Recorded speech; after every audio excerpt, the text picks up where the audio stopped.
नमस्कार मंडळी, कसे आहात तुम्ही? मस्त ना? मी पण एकदम मस्त.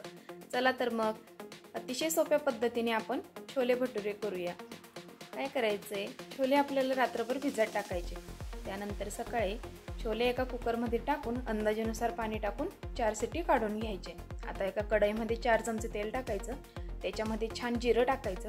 जिरं तडतडलं त्याच्यामध्ये अद्रक लसूणची पेस्ट टाकायची. त्यानंतर 3 कांद्यांची पेस्ट टाकायची. 2 टोमॅटोची पेस्ट टाकायची. छान परतून झालं की 3 चमचे छोले मसाला टाकायचा. 1 चमचा कांदा लसूण मसाला टाकायचा. 2 चमचे तिखट टाकायचं. पाव चमचा हळद टाकायची आणि चवीपुरतं मीठ टाकायचं. मसाला छान शिजू द्यायचा.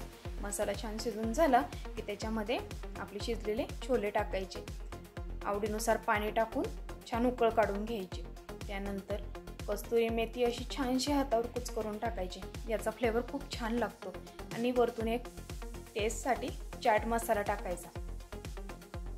छानशी उकळ आली की हिरवीगार कोथिंबीर त्याच्यावर टाकून द्यायची. आता मस्तपैकी गरमागरम छोले आणि भटुरे सर्व करायचे. बघू शकता तुम्ही किती छान दिसतंय आपले छोले भटुरे. तुम्ही पण या गरमागरम छोले भटुरे खायला आणि अशी रेसिपी नक्की घरी ट्राय करा. रेसिपी आवडली असेल तर लाईक, शेअर, सबस्क्राईब करायला विसरू नका.